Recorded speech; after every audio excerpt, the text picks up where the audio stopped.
How many of you know what PTSD or post-traumatic stress disorder is?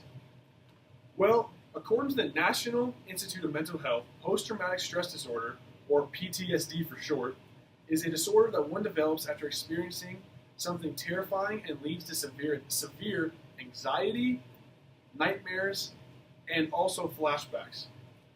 People who have PTSD may feel stressed or frightened when there's absolutely no danger around. Crazy thing is, over 540,000 veterans have been diagnosed with PTSD, according to the non-for-profit organization Wounded Warriors Home, who focus on PTSD and helping those with PTSD. PTSD is very, very serious and is a constant struggle for veterans, especially those that saw a lot of action overseas.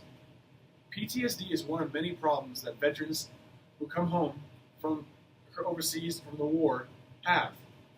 Also loss of limbs, other injuries, brain injuries, all sorts of things.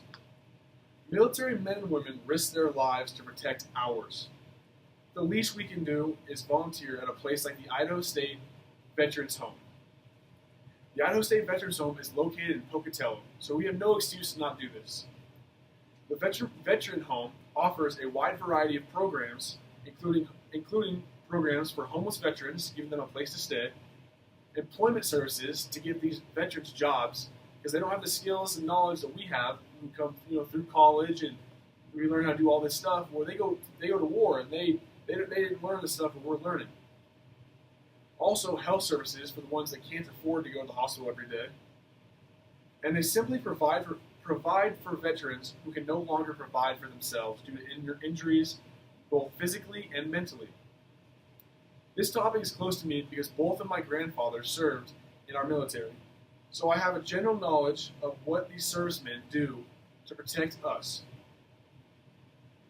My question to you is that our veterans literally give their lives for us.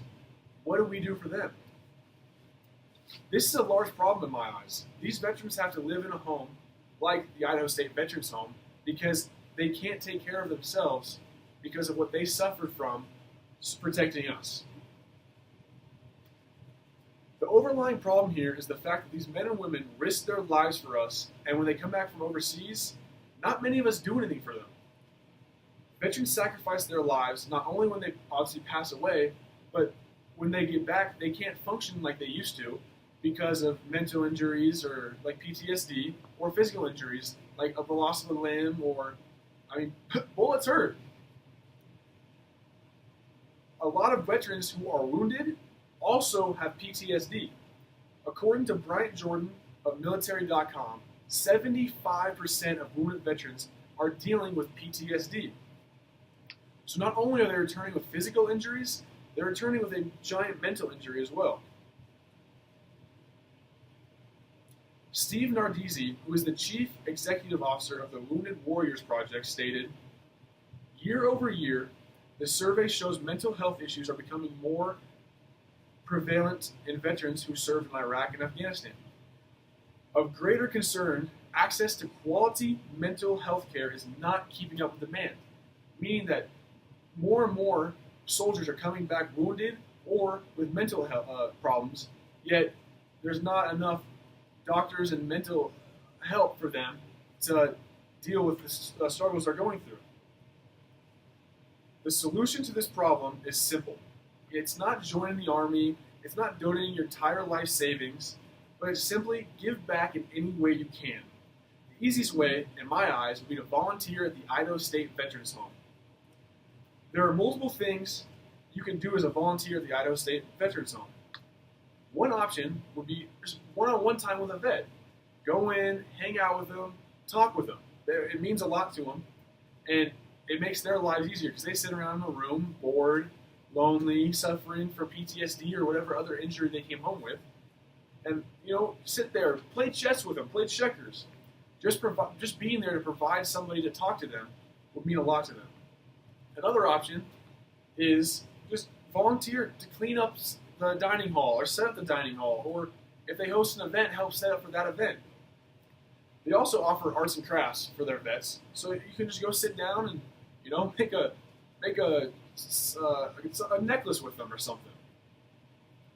So CNN came out with a list of 9 simple ways you can help veterans. I really like this list because it's things that you can do very easily. 1, simply give a veteran a ride.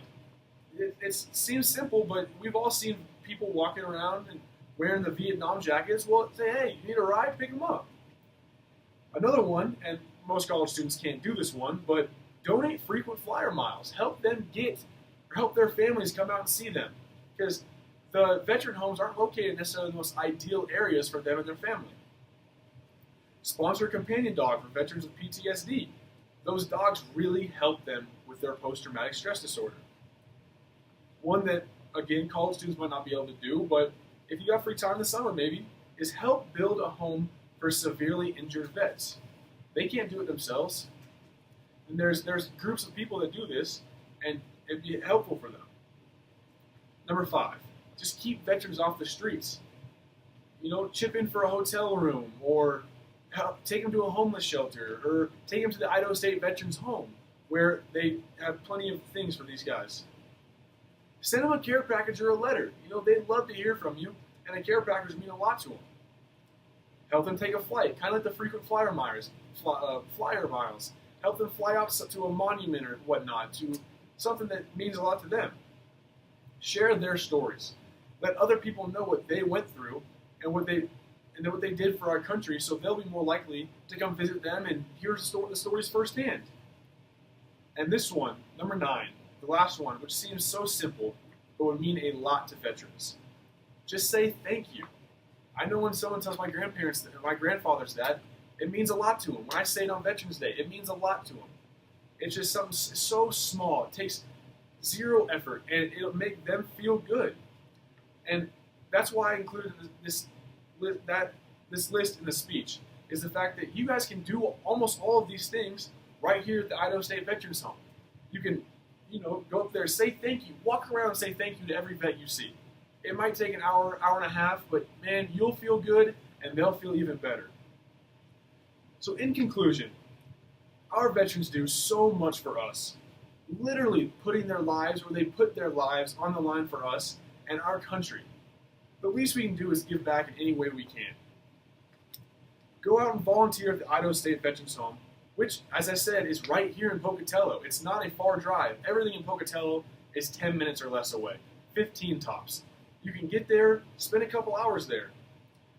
Go there, sit down with one-on-one with them. Just sit down for a few hours, talk, discuss things. They'll love it, and you'll love it. Or you simply just hang out around the home, help clean stuff up. As I said earlier, anything helps. Or at the very least, as I just touched on, go there and say thank you. Not necessarily, you don't need to do it to all of the members. Just 1, 2, 3, 4, say thank you. You'll feel good, and they'll feel even better. Thanks for listening, guys.